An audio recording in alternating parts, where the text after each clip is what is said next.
सभी बहनों और भाइयों को संगम नमामि जय भीम नमोदय। जैसा कि आदेश हुआ है कि मुझे आज का समन संघ का मुख्य कंसेप्ट देना है, तो मैं संघ का आदेश पालन करते हुए हाजिर हूँ। आज हम देखते हैं कि लगभग 1.5 घंटे से चर्चा चल रही है कि आज का जो विषय रखा है उसके बारे में संघाधिशेष का समन संघ का अमर्त्य विनय के क्या मायने हैं। उसके बाद समस्त समनों को संघ का आदेश क्यों मानना चाहिए और समनों के लिए आदेश देने के लिए सर्वमान में एक सेंटर क्यों नहीं बन पाया आज तक। तो इसमें जो संघाधिशेष का समन संघ का अमर्त्य विनय के क्या मायने, इसका अर्थ क्या है, क्यों जरूरी है कि संघ का आदेश हमें मानना चाहिए। तो जैसा कि हम देखते हैं, पुराने साथियों को तो सारा कुछ पता है, बट जो लोग आज पहली बार जुड़े हो या कुछ नए हो, 3-4 दिन से जुड़ते हो और उनको अच्छा लगा हो कि समन संघ की हर दिन की मीटिंग में हमने ज्वाइन होना चाहिए जूम की मीटिंग पर वो अभी तक जान नहीं पाएगी यहाँ क्या चल रहा है, ये क्या होते हैं समन संघ के 10 गोल्डन नियम। समन संघ क्यों ऐसा कहता है कि समन का जो आदेश निकलता है वो सबसे ऊपर होता है, तो उसका पालन क्यों होना चाहिए। तो इससे ये समझने के लिए थोड़ा सा इतिहास में चले जाते हैं। और ज्यादातर हम सभी लोग जानते हैं कि हमारे महासमंत तथागत बुद्ध हुआ करते थे उनके जमाने के लगभग 2500 साल पहले। उन्होंने एक विनय पिटक का एक आदेश दिया था। विनय पिटक हुआ था। विनय यानी जो हम आचरण करते हैं रोजमर्रा के नियम, उसमें हमारी क्या जिम्मेदारी है, कौन से नियमों का हमने पालन करना चाहिए। और ये विनय पिटक के लगभग 3 प्रकार के आदेश होते थे। उसमें से एक को कहा जाता था पराजिक, दूसरा होता था पाचित्य और तीसरा होता था संघाधिशेष। अभी संघाधिशेष, पराजिक, पाचित्य विनय के नियम क्यों बनाए गए थे। तो उस वक्त की जो सोसाइटी थी, उस सोसाइटी में भिक्खु करके एक ऐसा व्यक्ति हुआ करता था, भिक्खुनिया सामने कि जो विनय का पालन करके एक आदर्श जीवन जीने का नमूना समाज के सामने पेश करे। इसलिए तथागत बुद्ध ने उस वक्त जो भी भिक्खु संघ था, भिक्खुनी संघ था, उपासक उपासिका और सामने का संघ था, उनके नियम बनाए थे विनय, जिसको हम आधुनिक भाषा में कोड ऑफ कंडक्ट कहते हैं। तो एक इतिहास है। उससे पहले भी एक संघ था, बहुत सारे संघ हुआ करते थे, अलग अलग लगभग 16 जनपद हुआ करते थे तथागत बुद्ध के जमाने में, इतिहास में देखते हैं। तो उसमें वज्जियों का भी एक संघ था और शाक्यों का संघ भी था तथागत के जमाने में। तो उसका नियम क्या है और संघ क्यों जरूरी है और संघ का आदेश सबसे ऊपर क्यों होता है, वो मानना क्यों जरूरी है। तो हम देखते हैं कि बुद्धायनी धम्म में बाबा साहब ने भी इसके बारे में लिखा है। उसमें ये उदाहरण आता है कि जब कोली और शाक्यों के बीच में रोहिणी नदी के इसमें पानी के बंटवारे के बारे में झगड़ा पैदा हो गया था और वो सुलझ नहीं रहा था, क्योंकि कोलियों की जमीन जो है शाक्यों की जमीन उससे ऊपर हुआ करती थी और कोलिये कभी कभी नीचे पानी नहीं छूते, इसलिए शाक्यों को तकलीफ होती थी। और उस वक्त सारा खेती के ऊपर निर्भर करता था, अगर खेती की उपज नहीं आए तो फिर प्रॉब्लम हुआ करती। इसीलिए शाक्य संघ की मीटिंग लग गई, संघ बैठा और संघ ने डिसाइड किया कि क्या करना चाहिए। तो उसमें से बहुमत से बात निकल कर आई कि हमको कोलियों के खिलाफ युद्ध करना चाहिए।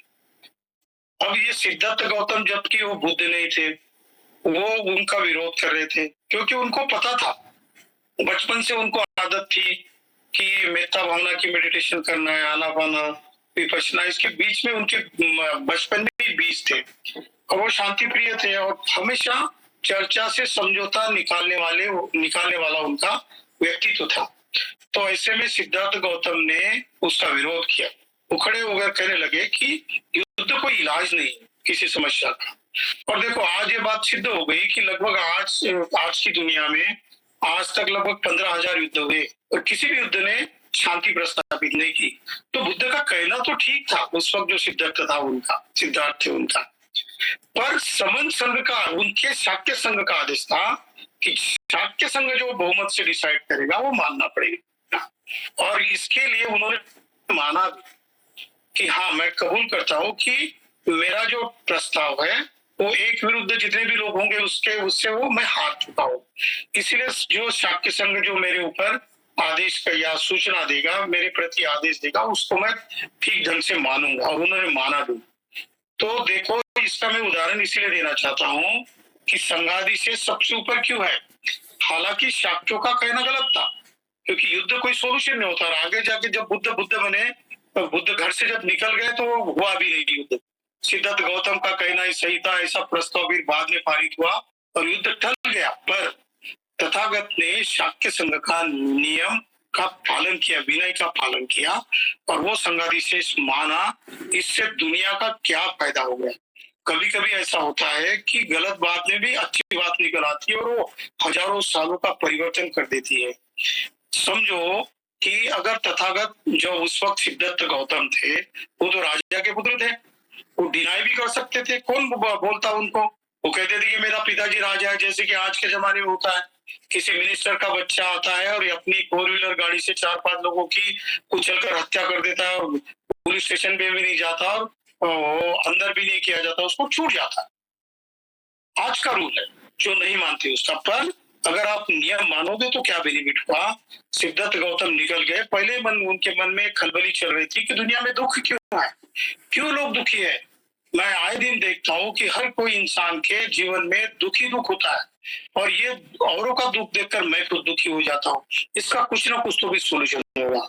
और सिद्धार्थ गौतम बचपन से इस बात पर बिलीव करते थे कि हर समस्या का समाधान है।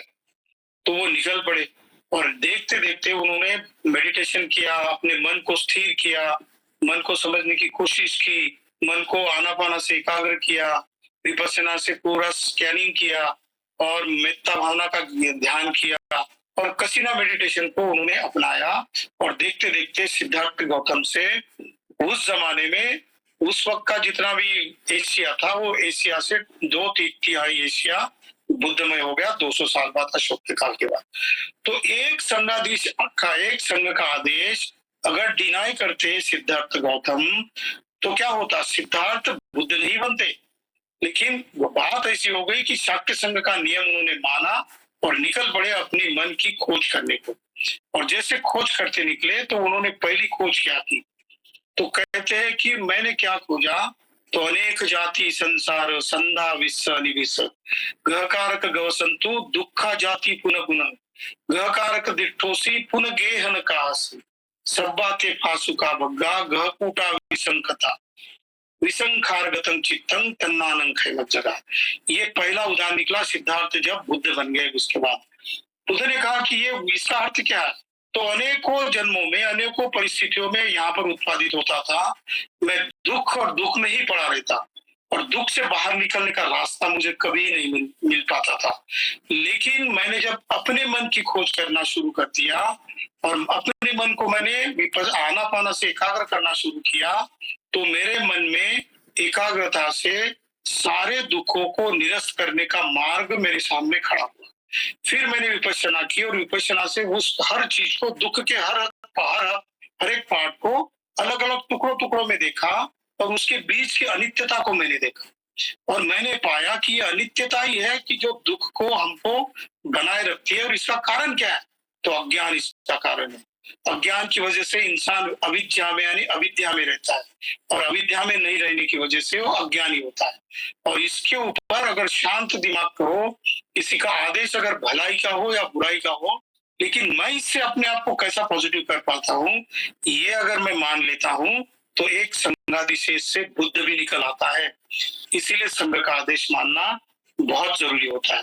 अब संघ का आदेश मानना तो क्या है, और संघ आदेश देता कैसे। यहाँ पर जो संघ है, इसकी जड़ें भी इतिहास में। जैसे कि हमने अभी शाक्य संघ की बात की, वज्जियों के संघ की बात की, और फिर तथागत बुद्ध ने जो विनय के ऊपर आधारित जो संघ स्थापित किया था, वो समन थे, उनको महासमन कहा जाता था। संस्कृति या संस्कृति हमारी एक ही थी, जो उस जमाने से पहले से चली आती थी, आई थी, और उसको उन्होंने इतना फाइन ट्यून किया कि उनकी जो संस्कृति या संस्कृति जो है, जो विनय के ऊपर आधारित थी, वो इतनी फैल गई कि आज दुनिया की लगभग आधी आबादी बुद्ध को, शेख समन को मानती है। इसलिए मानती है कि हजारों लाखों करोड़ों अरबों लोगों के जीवन में वो सुधार लाती है। इसीलिए संघ का आदेश मानना जरूरी है। तो बाद में तो अशोका ने तो रूल बनाया अपने शासन और प्रशासन में, उसको सब तरफ लागू किया कि ये विनय है। हम इतिहास में पढ़ते हैं कि भले ही भिक्खु हो, लेकिन भिक्खु संघ की एक स्पेशल मीटिंग बुलाकर, संघ बिठाकर सम्राट अशोक ने जो भी विनय का पालन नहीं करने वाले लोग हैं, उनको संघ से भी निष्कासित कर दिया गया था। तो क्यों निकाल के दिया था? क्योंकि उस वक्त के विनयों का पालन नहीं करने वाले लोग हैं, उनका पराजित पाचित थी और संघाधिशेष के लिए उनकी पेशी हुआ करती थी।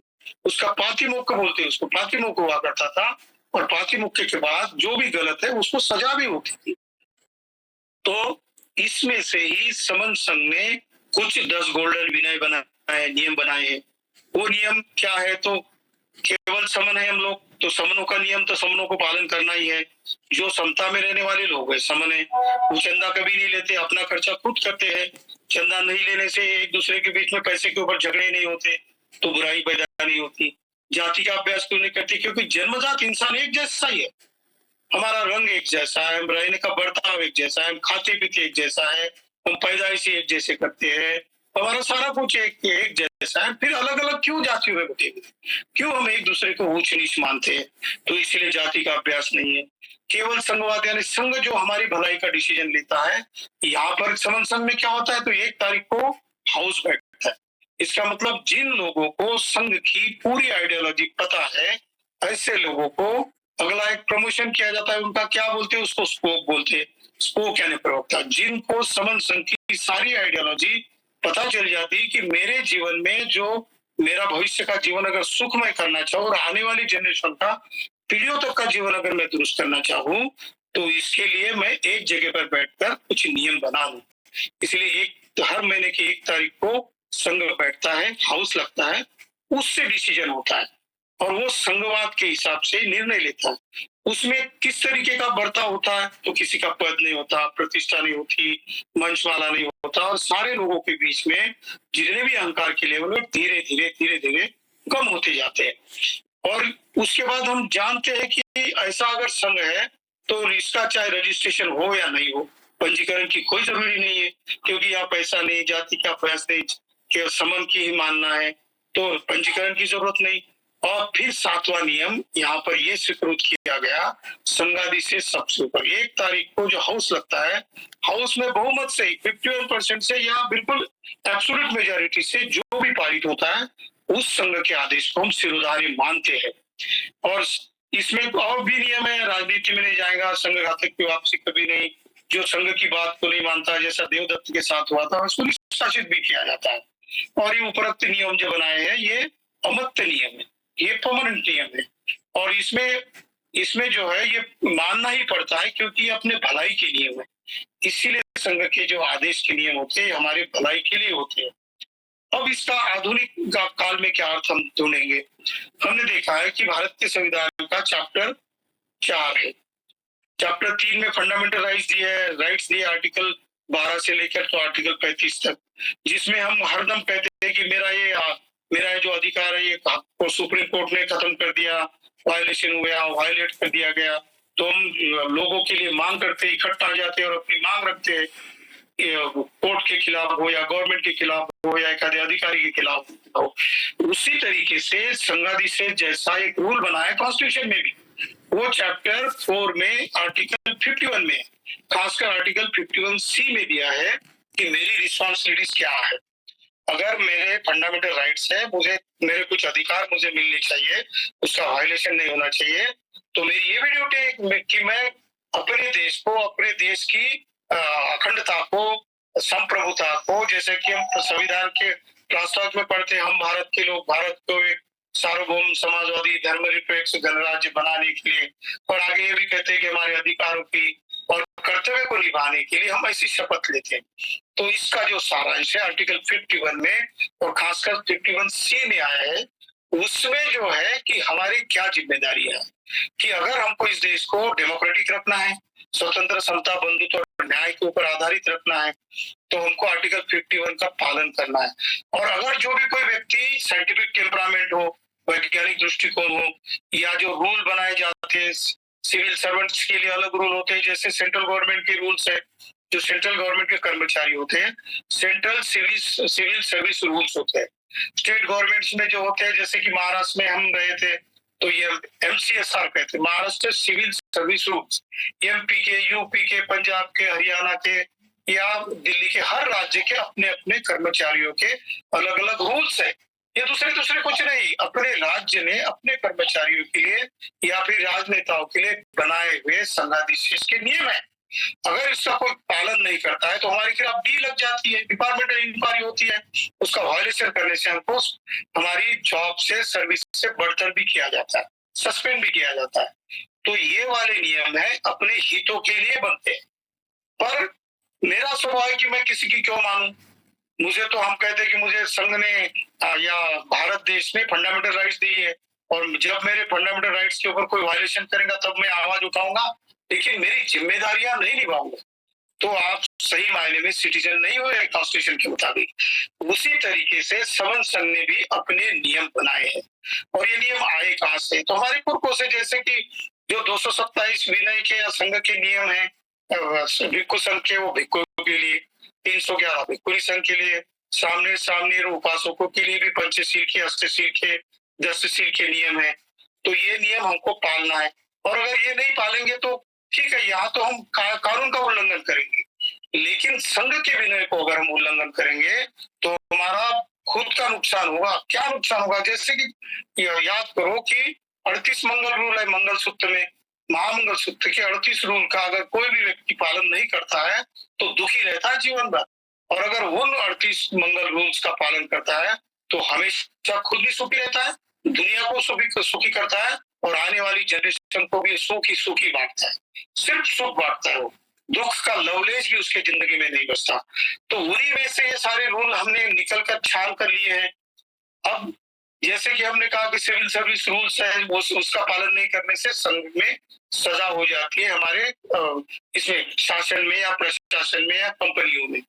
उसी तरीके से संघ के आदेश का जो पालन नहीं करता उसके लिए संघ बैठता है, और वो देखता है कि किस हमारे सदस्य ने संघ के उपदेशों का पालन नहीं किया है, तो उसके खिलाफ फिर यही संघाधिशेष, जैसा पराजित पाचित्य और संघाधिशेष के रूल होते हैं, उसी तरीके से उसके खिलाफ भी कार्रवाई की जाती है, उसको संघ से निकाल दिया जाता है। अगर वो घातक सिद्ध होता है संघ के लिए तो उसकी वापसी कभी नहीं होती, जैसा कि देवदत्त के बारे में हुआ था। तो इसीलिए समन संघ के नियम का पालन करने से हमारा फायदा है। अब इससे जल्दी के फायदे क्या है? तो जैसे कि हम लोग एक जैसे विचार करने वाले लोग अगर जुड़ते हैं, और इसमें कोई आड़ी टेढ़ी खीर वाला कोई आ जाता है या कोई विरोधी विचार वाला यहाँ पर आ जाता है, वो कोशिश करता है संघ को तोड़ने के लिए, बहुत कोशिश करता है। एक दूसरे के बीच में कोई झगड़े लगाएगा, एक दूसरे के कानाफूसी करेगा, झूठी बात बताएगा, एक दूसरे के बीच में झगड़े लगाएगा। पर समन संघ में वो टीका नहीं रह सकता। क्यों? क्योंकि यहाँ के नियम जो अमत्य नियम ऐसे है कि कोई व्यक्ति यहाँ पर आने वाले लोगों को अगर बहकाने की कोशिश करेगा, बरगलाने की कोशिश करेगा तो पहचाना जाता है, क्योंकि यहाँ पर बॉडी लैंग्वेज और माइंड की हलचल और उसका बर्ताव ही यहाँ पर नजर आता है, और इससे पता चलता है कि ये व्यक्ति समन संघ को घातक सिद्ध होगा। तो उसकी पेशी होती है, अलग अलग कमेटियां होती है हमारी, वो कमेटियां पहले डिस्कस करती है, और कमेटी की भी नहीं उसने माना तो फिर उसके खिलाफ संघ आदेश भी दे सकता है। ये उसकी भलाई के लिए, लेकिन वो जानता नहीं। जैसे बुद्ध ने कहा कि जब तक मैं ये भव चक्र को नहीं जानता था तो मैं भी ऐसे आम लोगों की तरह समझता था कि दुख का कोई कारण होगा, या कोई ईश्वर ने, या कोई ये अनादि शक्ति है या अदृश्य शक्ति है, उसके हिसाब से चलता होगा। पर बुद्ध ने दुनिया के जो ऐसे अमत्त विनय की नियम की खोज की, पुराने विनय के नियमों में बहुत बड़ा दुरुस्ती की, सुधार किया, और वो विनय लागू हो गए। इससे आज भी आधी दुनिया तथागत को या समन सिद्धार्थ गौतम को अभी भी इतना मानती है कि दुनिया को उनको मानने वाले उतने कोई भी लोग नहीं है। तो समन संघ ने यही रास्ता पकड़ा है, और हम जहां पर आज जो भी नए साथी होंगे वो गौर से समझ ले कि अगर आप 10 दिन, 15 दिन, 20 दिन, 1 महीना, 2 महीना, जितने दिन आप यहाँ पर रुकोगे, जितने दिन आप यहाँ की बातें देखोगे, यहाँ पर ऑब्जर्व करोगे कि हमारी बहनों के साथ यहाँ पर कैसा बर्ताव किया जाता है। हर महिला को हम बहन जी कहते हैं, हम हर महिला के प्रति हमारा जो देखने का जो ढंग है, नजरिया जो है, हमारे विनय के रूल से होता है। जो वज्जी के रूल होते हैं या संघ के विनय होते हैं या पुरखों के जो विनय होते हैं, उनका यहाँ पर कड़ाई से पालन किया जाता है। इसमें अगर इधर उधर जाने की कोशिश करता है तो डिटेक्ट होता है, जैसा कि डिटेक्टेशन की मशीन होती है, हमको डिटेक्ट किया जाता है सेंसर से। उसी तरीके से यहाँ पर सेंसर भी होते हैं।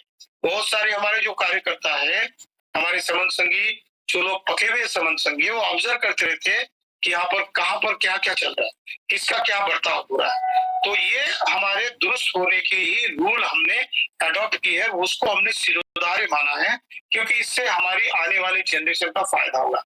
इससे दूसरे क्या फायदा होंगे, तो सोशल, कल्चरल, इकोनॉमिक, पॉलिटिकल, ये भी फायदे होंगे। अगर सोचो आप, संघ ने एक आधा रूल बना लिया हो कि हमें कोई इंडस्ट्री स्टैब्लिश करनी हो, हमको कोई कोऑपरेटिव बैंक स्टैब्लिश करनी हो, हमको कोई एक आधा कोई रूल फ्रेम करना हो या कोई सामूहिक एक्टिविटी करनी हो, और सारे के सारे लोग अगर समन संघ के संघाधीश से चलेंगे, संघ के रूल से चलेंगे, तो उनके बीच में बिखराव नहीं होगा। उनके मन में एक दूसरे के प्रति द्वेष, राग, मोह, क्रोध नहीं होगा। वो एक दिशा में काम करेंगे और सभी लोगों की एनर्जी अगर आ जाती है, तो जैसा कि न्यूटन का थर्ड लॉ है, क्या लॉ है कि न्यूटन का, action and reaction is equal and opposite. जितनी हमारी पॉजिटिव एक्शन होगी उतनी ही रिएक्शन पॉजिटिव होगी, और जितनी हमारी एक्शन निगेटिव होगी उतनी ही समाज से निगेटिव एक्शन चलेगी। जैसा कि वमन लोग हैं जो हमेशा हमारे खिलाफ निगेटिव एक्शन करते हैं, पर उनकी निगेटिव एक्शन में हम लोग भूल जाते हैं, हम बिखर जाते हैं, हम जानते नहीं कि उनकी निगेटिव एक्शन के लिए हमको पॉजिटिव एक्शन लेनी चाहिए। क्या पॉजिटिव एक्शन ले सकते हैं हम समन संघ के संघाधीश के नियम से? तो हम ये कहते हैं कि उन्होंने चाहे हमारे खिलाफ कितने भी रूल बनाने दो, कितने भी जजमेंट उनके हमारे खिलाफ आने दो, हम अटूट रहेंगे, हम एकता को नहीं छोड़ेंगे, हम सॉलिडेरिटी को मेंटेन करके रखेंगे। अगर हम लोग इकट्ठा रहेंगे, एकता में रहेंगे, एक जैसे सोचेंगे, एक जैसे विचार करेंगे और उसके नियम बनाकर उसी के ऊपर चलेंगे, तो हम संख्या में तो बहुमत में है। लगभग जन्मजात समन संघी तो 85% से ज्यादा है, पर उनमें अभी तक अंडरस्टैंडिंग नहीं आई है। तो समन संघ ये भी कहता है कि जब आप जुड़ोगे, एक दूसरे को समझोगे, एक दूसरे के साथ डायलॉग करोगे, तो आपके बीच में अंडरस्टैंडिंग की लेवल बढ़ेगी।